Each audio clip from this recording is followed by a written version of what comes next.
UPSC mentor social entrepreneur Ojaank Shukla UPSC coaching की दुनिया में एक जाना माना नाम है। दिल्ली में मशहूर ओजांग आईएएस एकेडमी के मैनेजिंग डायरेक्टर ओजांग सर ने कुछ ही सालों में ओजांग आईएएस एकेडमी को सफलता, प्रेम और मान सम्मान के शिखर पर पहुंचा दिया है और इसी के चलते साल 2023 में ओजांग सर को 17 जून को बिहार में न्यूज नेशन की शिक्षा के कार्यक्रम में बिहार के राज्यपाल राजेंद्र विश्वनाथ अर्लेकर द्वारा सम्मानित किया गया। वो बनाना चाहूंगी ओजांग शुक्ला जी को, मैनेजिंग डायरेक्टर हैं ओजांग आईएएस एकेडमी से। तो सर प्लीज मंच पर आइए, एक बार जोरदार तालियां हो जाएं ओजांग शुक्ला जी के लिए। तो आप सभी ने इस कार्यक्रम में शामिल होने के लिए अपना कीमती वक्त निकाला है। तालियों की गड़गड़ाहट कम नहीं होनी चाहिए। हमारे खास मेहमान इस वक्त हमारे साथ मौजूद हैं मंच पर और बड़े ही सौभाग्य की बात है न्यूज स्टेट बिहार झारखंड की टीम आप सभी के बीच मौजूद है और इस मंच से शिक्षा को लेकर चर्चा की जा रही है और उन सभी दिग्गजों को सम्मानित किया जा रहा है जिनका महत्वपूर्ण योगदान है शिक्षा क्षेत्र में। आइए देखते हैं न्यूज नेशन से बातचीत ने शिक्षा के क्षेत्र में ओजांग सर ने क्या क्या कहा। बिहार वाले बहुत बेसब्री से इंतजार कर रहे थे आपका। कह सकते हैं क्योंकि जो हमारा एक इनिशिएटिव है, क्योंकि आईएएस का नाम आते ना, यहाँ की मिट्टी में वो महक अपनी आप है, वो खींचे चले आते हैं या फिर जानना चाहते हैं। बिल्कुल सही बात है। और मेरे YouTube channel IAS with Ojaank sir पे जो पिछले 4 से 5 सालों तक लगातार फ्री एजुकेशन दे रहा है जी, तो लगभग उसमें 32% जो बच्चे हैं वो बिहार से हैं। बिहार से यहाँ आने से पहले जब मैं यहाँ अंदर प्रवेश किया तो मैंने एक छोटा सा वो स्टेटस डाल दिया और 10 बच्चे बाहर आ गए कि आप यहाँ आए हुए हैं, आपने हमें पहले क्यों नहीं बताया। मैंने कहा मैं बता देता तो शायद यहाँ पे थोड़ी भीड़ ज्यादा हो जाती। हमें भी अच्छा लगता, बहुत अच्छा लगता। तो मैंने कहा कि ये प्रोग्राम कुछ और है तो इसलिए हम दोबारा कभी मुलाकात कर लेंगे। टीवी पे आपको देख रहे हैं अभी सब बच्चे, तो ये तो बहुत सौभाग्य की बात है और मैं तो चाहूंगा कि उनसे मैं कम्युनिकेशन करता भी रहा हूँ और वो बड़ी ताकत है क्योंकि इस मिट्टी में जो कहते हैं ना कि हमारी धरोहर है, इस मिट्टी में ज्ञान का जो एक बीज है, चाहे वो नालंदा विश्वविद्यालय हो, विक्रमशिला हो, महान मगध हो या इस पूरे विश्व को अहिंसा का पाठ पढ़ाने वाले, बुद्धत्व का पाठ पढ़ाने वाले महात्मा बुद्ध हो। सर तो इसकी मिट्टी में खास बात है। एक चीज मैं जानूंगा, बिल्कुल ज्ञान की धरती, और जब हम यहाँ ठीक है आईएएस जैसे हम बुद्धिजीवी हम पैदा करते हैं, बुद्धिजीवी हम मानते हैं इसलिए क्योंकि भाई वो पूरे देश को ऑपरेट करते हैं, लेकिन सवाल ये है कि जब दूसरे पन्ना पलटते हैं उसके बाद हम देखते हैं कि दूसरे सेक्टर में जितने हैं बिहार के लोग स्ट्रगल करते हैं। मैं उस पर आऊँगा। पहले एक सवाल, जब मैं आपका ये प्रोफाइल देख रहा था 99 रुपये में आईएएस की तैयारी, जरा वो बताइए क्या। देखिए मैं टीचिंग, कुछ लोग कहते हैं कि अपने किसी खास काम के लिए पैदा होते हैं, तो मैं जब इंजीनियरिंग करके निकला तो एमएनसी में बड़ी अच्छी खासी जॉब हो गई थी, 5 डे लाइफ जी, मेट्रोपॉलिटन में रहना कोई दिक्कत नहीं है, बहुत जल्दी गाड़ी हो गया, सब कुछ बंगला हो गया, सब ठीक ठाक चल रहा था सब लाइफ। फिर अचानक से एक दिन मन में आया कि लाइफ का पर्पस क्या है, क्या कर क्या रहे हैं। तो देन मैंने वो नौकरी रिजाइन किया और उसके बाद असिस्टेंट प्रोफेसर हुआ, पढ़ाने लगा। पढ़ाने का बड़ा शौक रहा। उस दौरान डॉक्टर एपीजे अब्दुल कलाम ने विंग्स ऑफ फायर, आपने नाम सुना होगा, बिल्कुल पढ़ी भी। हमारे लाइफ में जो शिक्षा है वो बड़ी पावर हमें देती है। खासतौर पे मैं एक ऐसे परिवार से आता हूँ जो निम्न मध्यवर्गीय परिवार से आता है और हमारे परिवार की जो सबसे बड़ी पावर रही वो शिक्षा रही है। सर थोड़ा सा माइक क्लोज कर लीजिए और आवाज। तो ये जो शिक्षा है वो हम लोगों को बहुत शक्ति देती है। डॉक्टर अंबेडकर ने भी कहा कि शिक्षा शेरनी के दूध की तरह होती है, जिसने इसका स्वाद चख लिया वो दहाड़ेगा जरूर। तो उस दौरान मैं असिस्टेंट प्रोफेसर हुआ, पढ़ाने लगा, बच्चों के साथ काम करने लगा। हमने एक एनजीओ शुरू किया, society of engineer for rural education.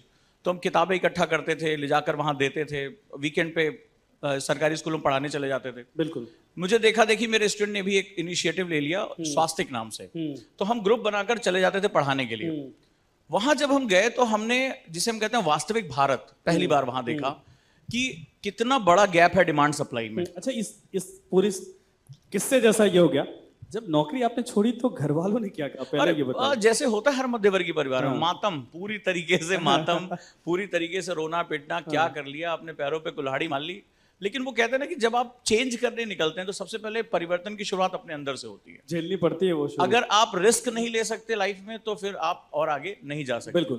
खैर वो कहानी वहां से शुरू हो गई और वहां से देखा कि एजुकेशन में बहुत बड़े परिवर्तन की जरूरत है। फिर एक समय आया कि जब मैंने महसूस किया कि ये परिवर्तन अकेले नहीं कर सकता, कुछ इसमें चाहिए होगा।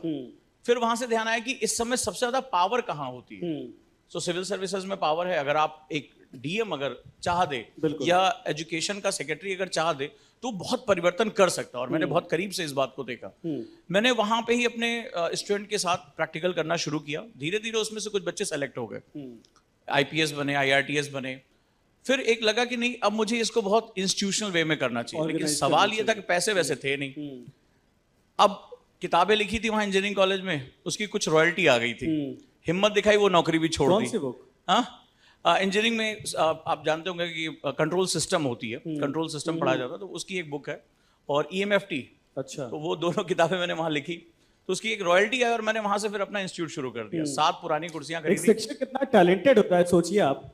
दिशा कहाँ थी, कहाँ से नौकरी छोड़ के और उसके बाद कहाँ से परिवर्तन, सब कुछ झोंक दिया आपने। इन्होंने अपना सब कुछ झोंक दिया। घर वाले पक्का उस समय किस कंडीशन में इनको देखना नहीं चाह रहे होंगे, मुझे इन्होंने क्या कर परिचय लिया। नहीं कराया जाता लेकिन था। उसके बाद का परिवर्तन देखिए कि हिंदुस्तान के कई शहरों में इस वक्त आईएएस आईपीएस वर्किंग हैं। तो कहानी आगे बढ़ी तो हाँ। पैसे तो ज्यादा थे नहीं, 6-7 पुरानी कुर्सियां खरीदी, एक छोटा सा कमरा लिया और शुरू कर दिया। हाँ। तो कई लोगों ने कहा पागल है, ये हो जाएगा, बर्बाद हो जाएगा। घर वालों ने भी एकदम बातचीत थोड़ा कुछ समय के लिए बंद कर दिया। खैर डार्क फेस तो आता ही किसी ना किसी चीज में, लेकिन शुरुआत हो गई। हाँ, ये एक चीज थी कि मैं एनएलपी ट्रेनर भी रहा हूँ, न्यूरो लिंग्विस्टिक प्रोग्रामिंग, यानी बॉडी लैंग्वेज, मेमोरी, माइंड। तो एक लगा कि एजुकेशन में इन चीजों की बहुत बड़ी कमी है। हमें बताया जाता है कि टीचर खड़ा होता है, पढ़ा देता है, लेकिन सवाल है कि स्टूडेंट का दिमाग उस एजुकेशन को एक्सेप्ट करने के लिए रेडी है या नहीं। वो अलग अलग बैकग्राउंड से आया, बहुत सी तकलीफों से, कुछ ऐसी भी दिक्कतें होती हैं इस एज में कि वो किसी से भी नहीं कह सकता कि अंदर क्या चल रहा है। बिल्कुल। अब आप उसको लाख किताबें पढ़ा दो, लाख चीजें बता दो, ये नहीं हो सकता। मेरे जो एनएलपी टीचर थे वो कोचिंग वाले लंदन से मसले में, मैं ये बहुत इंटरेस्टिंग कहानी आपकी, इसीलिए मैं पूरा बिहार सुन रहा। कोचिंग वाले मसले में जो आपने कहा ना कि उसका माइंडसेट क्या होता है, उसको रीड करना, अभी के वक्त में कोचिंग संस्थानों में यही नहीं होता है। इसीलिए मैं कोटा का बार बार जिक्र कर रहा, किसी एक संस्थान का नाम नहीं लूंगा, लेकिन वहां पर फांसी लगाने की, आत्महत्याएं करने की, खिड़कियों से कूदने की ऐसी घटनाएं अमूमन आम हो गई, क्योंकि वो माइंड रीड ही नहीं कर पाते। और अगर आप ये कह रहे तो कैसे संभव? अब एनएलपी में मेरे जो टीचर थे वो लंदन से थे, तो उन्होंने मुझसे एक बात कही हो जा कि पूरी दुनिया का जो सिनेरियो है सिर्फ 2% सक्सेसफुल लोगों की बात करता है। आप किसी भी पोस्टर को देख लो, सक्सेसफुल आदमी को, वो 2% की बात। अभी मैम जैसे बता रही थी कि 50 लाख का पैकेज, वो 2% की बात हो रही है। उन्होंने एक मुझसे क्वेश्चन बहुत चुभता हुआ पूछा कि 98% के लिए कौन काम करेगा? अगर तुम मेरे शिष्य हो, अगर ट्रूली मुझे गुरु दक्षिणा देना चाहते हो तो क्या तुम 98% के लिए काम करोगे? मैंने कहा यस, आई एम रेडी, मैं तैयार हूं। तो वहीं से ये कहानी शुरू होती है कि मैं उन्हें प्रिपेयर करूंगा। अब सवाल है कि जब बात आई कि भाई एक परंपरागत तरीका है, मुझे पढ़ाना है, आपको पढ़ना है, इसके बाद तुम कहीं हो, हम कहीं, फिर अगला कोई आएगा 2% उठा लेंगे। लेकिन सवाल ये है कि उसके ऊपर कितना काम हुआ है, वो क्या इसके लिए तैयार है? अगर आप अच्छी फसल बोना चाहते हो तो अच्छा किसान पहले जमीन चेक करता है कि बंजर तो नहीं है, उपजाऊ है या नहीं है। वो बीज के बारे में बात नहीं करता। हमारी पूरी एजुकेशन सिस्टम उस बीज की गुणवत्ता की बात करेगा, देखो ये जादुई बीज है, लेकिन उस मिट्टी की बात नहीं कर रहा है जिसमें ये बोया जाना है। और जैसा कि सर ने पहले बताया, सिंह सर ने, कि हमारा जो पर्पस है वो एजुकेशन एक बहुत बड़ी चीज होती है, डिग्री एक अलग चीज होती है। तो उस माइंडसेट के साथ मैंने शुरू किया कि एजुकेशन में इनोवेशन कैसे कर सकते हैं। शुरुआत में बहुत विरोध हुआ, जैसा कि होता ही है, और नई नई तकनीकें शुरू की, स्टैटोडायनेमिक तरीके से पढ़ाना, लोगों ने मजाक उड़ाया, कंप्यूटर ने मजाक उड़ाया, हम चलते रहे। और फिर धीरे धीरे नतीजा रहा कि वो 7 बच्चों का सफर होते होते होते होते इतना आगे बढ़ गया कि कोविड में सबसे ज्यादा बच्चियों को हमने पढ़ाया। इसका नतीजा रहा कि यूपीपीसीएस की टॉपर, यूपीएससी की टॉपर, दोनों हमारी स्टूडेंट और दोनों गर्ल्स हैं। और इसीलिए इंटरनेशनल अवार्ड भी हमें मिला, इसको रिकॉग्नाइज किया गया। अभी कितने बच्चे जो आपने जिनको पढ़ाया है वो यूपीएससी या यूपीपीसीएस या ऐसे सिविल सर्विस अगर सबको मिला लिया जाए तो हम शायद अभी तक ये 60 के ऊपर हम पहुंच चुके हैं। और मेरा एक ड्रीम है, कितने सालों का ये, कितने सालों बस मात्र 7 सालों का ये टोटल 7 सालों के बस बीच ओनली 7 सालों का सफर है। तालियां इसके लिए। बिहार की हिस्सेदारी है उसमें? बिहार के बच्चे, बिहार के बताए ना 32% बच्चे मेरे सिर्फ बिहार से हैं। ये बहुत बड़ा नंबर है। ये सन्नाटा अब भी, इसके बाद भी ये एक बहुत बड़ा नंबर है। रीजन ये है कि वो, मैंने कहा ना, उस मिट्टी, उस डीएनए में एक बहुत खास बात है, वो डीएनए बहुत गहरा है। सर मैंने पहले इसलिए कहा कि यहाँ की सुगंध आईएएस नाम लेती है अपने आप महक जाती है। बात सही है। तो ये सफर फिर आगे चलता रहा और फिर कोविड में हमने लगातार ऑनलाइन क्लासेस दी। आज मेरे ही अपने चैनल पे जितने भी चैनल, चाहे वो बीपीएससी के लिए, दिन भर में कम से कम 8 अलग अलग टीचर दिन भर निःशुल्क क्लासेस देते हैं। निःशुल्क, आपको अगर हिम्मत है आप उठाइए और पढ़ना शुरू कर दीजिए। और शायद ये ऐसी एकेडमी है जहां पर मेडिटेशन क्लासेस, खुद मैं उसमें जो चीजें, हेल्थ, आपके जो मेंटल जो हेल्थ है, इन सब पे हम लगातार काम, और वो भी निःशुल्क। अच्छा, अब ये रही यात्रा। अब आते हैं उन बच्चों की एजुकेशन को लेकर जो सिविल सर्विस क्रैक करना चाहते हैं। आप उनको किस, कहा जाता है कि उनका माइंडसेट रीड करना होता है, बहुत पेशेंस चाहिए होता है, होगा कि नहीं होगा, फ्यूचर अनिश्चित होता है, कुछ नहीं पता होता है। और माँ बाप भी कई बार ऐसा होता है कि वे पढ़ाने के लिए घर बार या फिर खेती बाड़ी बेच के उसके बाद भेज देते हैं, क्योंकि सपने होते हैं और वापस आते हैं या फिर क्रैक कर जाते हैं। उन बच्चों को मोटिवेट कैसे करते हैं आप लोग, या क्या कहेंगे उनके लिए जो असल में सपने देखते हैं, वो आपके पास भी आए, कहीं और भी हैं, तो भी वो बेनिफिट इससे ले सके? देखिए, अलग अलग क्षेत्रों में मैंने शिक्षा का कार्य किया है, तो इस वजह से मैंने अपने स्टूडेंट को बहुत करीब से देखा है जी। अगर आप इजाजत दें तो एक छोटी सी कहानी सुनाऊं। बिल्कुल। मैं इंजीनियरिंग कॉलेज में पढ़ा रहा था, तो एक स्टूडेंट था, बड़ी मुश्किल से उसकी इंजीनियरिंग हो रही थी, मतलब वो बस जस्ट पास हुआ करता था। लेकिन एक जो टीचर होता है वो अपने स्टूडेंट को पहचानता है कि मेरा ये हमेशा मानना था कि हर स्टूडेंट के अंदर एक खास बात, अगर ईश्वर ने आपको बनाया है तो किसी पर्पस से बनाया है। अगर हम उस पर्पस को ढूंढ ले तो हम जहां पहुंचना चाहते हैं वहां पहुंच। यही डॉक्टर कलाम ने भी कहा, विंग्स ऑफ फायर। तो क्या हुआ कि वो, उसको मैं कुछ प्रोजेक्ट सिखा, उसका दिमाग प्रैक्टिकल बहुत चला करता था, वो किताबें बेचारा नहीं पढ़ पाता, तो उसको प्रोजेक्ट बनाना, उसको ढेर सारे ऐसे समारोह में भेजना, उसको एक करिकुलम एक्टिविटी में भेज देता था। तो कहता सर पास कैसे होगा? मैंने कहा मैं बैठा हूं ना, मैं पास करा दूं, टेंशन ना लो तुम। तो प्लेसमेंट का टाइम आया तो बेचारा गया प्लेसमेंट में और बोला कि मेरी 6 बैक लगी हुई है। अब ऑब्वियस सी बात है, 6 बैक वाला बच्चा जो है वो कुछ नहीं कर पाएगा। 2-4 क्वेश्चन पूछे, उसने हाथ खड़े कर दिए। बोला फिर तुम क्यों आए हो? बोला सर ये मेरी 2-3 स्ट्रेंथ है, मेरे टीचर हैं सर और उन्होंने मुझे ये कराया। अब उसने वो क्वेश्चन उसके बारे में मतलब ये मैं अच्छा कर लेता हूँ, इस पे हाँ, मैंने ये प्रोजेक्ट खुद बनाया है, मैंने ये इंजीनियरिंग का ये मुझे ये मॉडल मैंने बनाया हुआ है। अब उन्होंने उस पे क्वेश्चन पूछना शुरू किया और अब चूंकि उसने खुद बनाया था, कमांड थी सब कुछ, और वो बताता चला गया। अचानक से मैं देख रहा हूं कि एक लड़का बड़ी तेजी से मेरी तरफ भागता चला रहा है। वो सीन मैं आज तक नहीं भूल पाता। और आके सीधे पैर पकड़े उसने, बोला अभी तक मैंने अपने पेरेंट्स को भी नहीं बताया मेरी प्लेसमेंट हो गई। आज वो यूएसए में है और मुझे लगता है कि मेरे जीवन का वो एक ऐसा टर्निंग पॉइंट था कि हाँ, अगर आप अपने बच्चे में विश्वास करते हैं, उस पर काम करते हैं, तो वो मन चाहे चीज पा सकते हैं। तो वो एक बहुत बड़ी गुरु दक्षिणा थी मेरे लिए और वहां से समझ में आया कि अब मुझे इसकी, अगर वो अपनी प्रतिभा को केवल पहचान लें तो वो कुछ भी कर सकते हैं और यही सच्चाई है। वो तो बिल्कुल खुद पे भरोसा करना पड़ेगा और माँ बाप को बच्चों पर। लेकिन क्या ये असल में अलग एलिमेंट होते हैं? क्या कहा जाता है कुछ यूनिक फैक्टर तो होता है इन बच्चों में, तभी वो सिर्फ एक चीज है, देखिए जब आप सिविल सर्विसेज की बात करते हैं तो आप उसको एजुकेशन में मत लीजिए। मैं एक लाइन हमेशा बोलता हूँ, आईएएस व्यक्ति नहीं व्यक्तित्व का इम्तिहान है। ये बड़ा इंपॉर्टेंट बात है क्योंकि यहाँ आपका व्यक्तित्व होना चाहिए। आप सिर्फ ये सोचें कि अगर आप किसी एग्जाम में टॉप कर जाते हैं, स्कूल में बहुत अच्छे थे, तो आप आईएएस बन जाएंगे, इसकी कोई गारंटी नहीं। प्रशासनिक जो दृष्टिकोण होता है, इसको हम लोग जो है एडमिनिस्ट्रेटिव एप्टीट्यूड कहते हैं, वो बेसिकली एक प्रॉब्लम सॉल्वर का एप्टीट्यूड। आप अपने सराउंडिंग से कितना सीख रहे हैं, आप अपने आसपास को कितना समझ पा रहे हैं। सबसे बड़ी बात है कि आप भारत को कितना जानते हैं। जितना ज्यादा आप भारत को जानेंगे, भारत क्या है, वो कितनी विविध इकाई है, कितनी उसमें डाइवर्सिटी पढ़ाया जाता है घुसा घुसा के। और सबसे बड़ी बात, आप अपने मकसद को जान पाएंगे। यूपीएससी एक जुनून है, इससे ज्यादा कुछ नहीं है। उस जुनून को अगर आप समझ पाएंगे कि मुझे अपनी स्थिति को बदलना है और मुझे अपने आसपास से सीखना है, तो ये एग्जाम बहुत आसान है। और यही कारण है, देखिए मेरे बहुत से स्टूडेंट हैं जो 12वीं में फेल थे, इस बार 10वीं में कोई एक फेल था, पढ़ाई छोड़ने वाला था, लेकिन आज वो आईएएस है। तो ये जो जर्नी है वो बड़ी आसान है, बट उसमें क्या होता है, एक 3P फार्मूला है। पहला P है कि आपके अंदर पेशेंस होना चाहिए, धैर्य। इस एग्जाम में धैर्य की बड़ी जरूरत है। दूसरा, आपके अंदर परसिस्टेंट, आप लगातार काम करते रहिए। और तीसरा, प्रैक्टिस, यानी आप उस पर लगातार अभ्यास करते रहिए। जिसको ये 3P पता है, यूपीएससी उसका है। अच्छा, आजकल फैक्टर थोड़ा बदल गया है। पहले क्या होता था कि यूपी बिहार के बच्चे जाते थे, आईएएस क्रैक करते थे, सिविल सर्विस क्रैक करते थे, आईएएस बन जाते थे। अभी जितने इंजीनियर्स हैं वो आ रहे हैं। मोस्टली क्या होता है, कोटा वोटा हम तैयारी करते हैं, कहीं और तैयारी करते हैं, वो इंजीनियर्स टॉप क्लास के होते हैं, उसके बाद मूव कर लेते हैं इधर और इजीली वो हो जाता है उनका, वो क्रैक कर लेते हैं। इस चैलेंज को जो हमारे परिवेश के बच्चे जाते हैं, इनके लिए कैसे आप देखते हैं? कैसे अगर मोटिवेट करना हो तो क्या कहेंगे आप, या उनके लिए असल में चैलेंज होता है? वो होता है। देखिए, इसमें 2-3 चीजें हैं। एक तो कई आईआईटीएन पिछले कुछ सालों से अगर आप देखेंगे, खासतौर पे जब ग्लोबलाइजेशन का दौर आया, खासतौर पे 2000 की बात अगर करें, तो बहुत ढेर सारे इंजीनियरिंग कॉलेजेस भी खुले और एक दौर आया कि हर मिडिल क्लास अपने बच्चे को इंजीनियर या डॉक्टर बना। तो मेडिकल की सीटें तो खैर नहीं बढ़ पाई, लेकिन अगर आप ध्यान से देखेंगे तो बहुत ढेर सारे कॉलेजेस की वजह से इंजीनियरिंग की सीटों में बेतहाशा वृद्धि हुई। तो सबसे बड़ी बात है, जब कॉलेज ज्यादा होंगे तो ऑब्वियस सी बात है सीट ज्यादा होंगी, तो वहां से जो ग्रेजुएट निकलेंगे वो वहां निकलेंगे। मेरे आपके हर मोहल्ले में आप देख लीजिए, मेरे ख्याल से अगर आधा मोहल्ला जो होगा जिसके बच्चे पढ़ने को वो इंजीनियरिंग करने गए होंगे, चाहे वो प्राइवेट से करें चाहे वो गवर्नमेंट से करें। तो ऑब्वियस सी बात है वही ग्रेजुएट मार्केट में आएंगे और उसी का नंबर ज्यादा होता चला इसमें मैं एग्जांपल इसलिए दे रहा, कोटा में बीच में गया था, वहां पर एक दरअसल इंटरव्यू था, कोचिंग का ही था।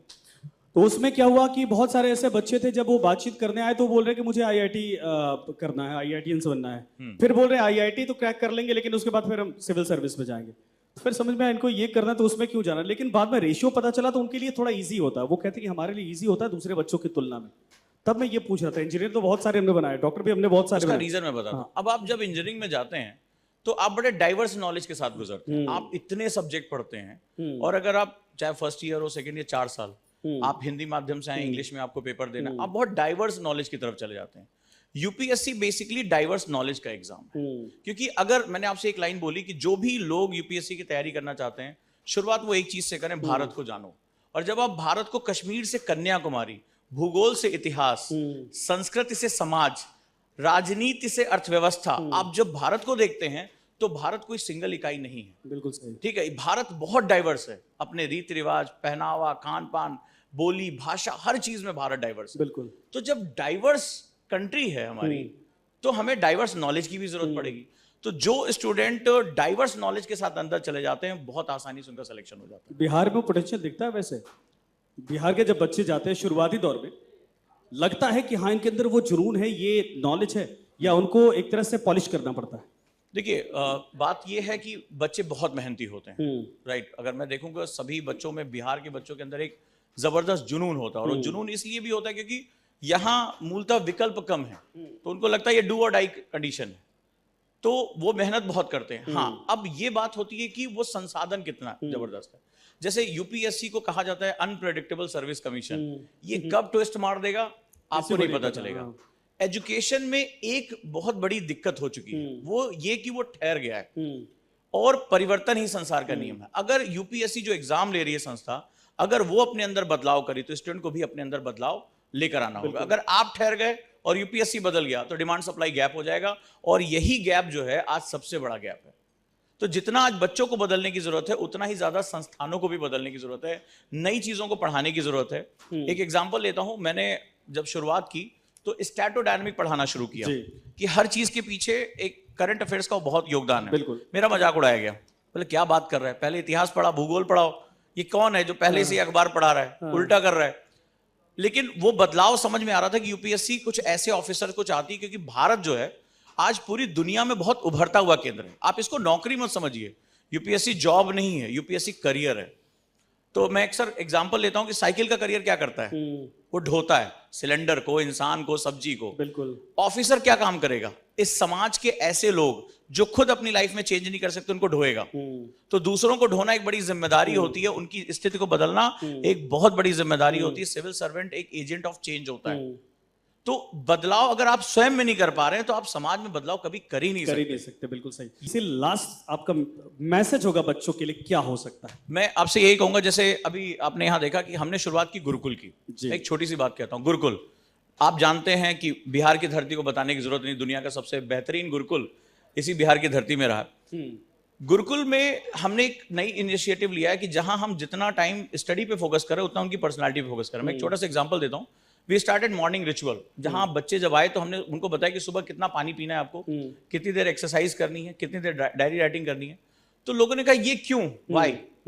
तो जिमरॉन का एक बड़ा इंपॉर्टेंट एक स्टेटमेंट है कि अगर आप अपनी पर्सनल ग्रोथ नहीं कर सकते तो आपका कभी करियर ग्रोथ नहीं हो सकता। आप जितना खुद को इंप्रूव करोगे आपकी करियर उतना ही बढ़ता जाएगा। तो गुरुकुल में हमने इनिशिएटिव लिया कि हमने उनका हर चीज का टाइम टेबल फिक्स कर दिया। बिल्कुल। और मैं हमेशा कहता हूं कि UPSC is all about discipline. एक सिविल सर्वेंट बहुत डिसिप्लिन होता है। तो इस तरह के इनिशिएटिव की बहुत जरूरत है कि केवल सिलेबस पूरा करा देने से यूपीएससी नहीं होने मैं उम्मीद यही करता हूं कि बिहार से और बच्चे आपके थ्रू निकले, आपके माध्यम से निकले और सीख के निकले कि अगर ये पॉजिटिव चीज़ है सच में बच्चों के अंदर अगर डाल दी जाए या न्यू कमर्स के अंदर, तो बहुत सारे रास्ते अपने आप आसान हो जाते हैं, तरीका पता चल जाता है। बिल्कुल। धन्यवाद आपका सर, मंच साझा Thank you, करने के लिए, thank you समय so देने के much. लिए। जोरदार तालियां एक बार फिर से ओजांग सर के लिए।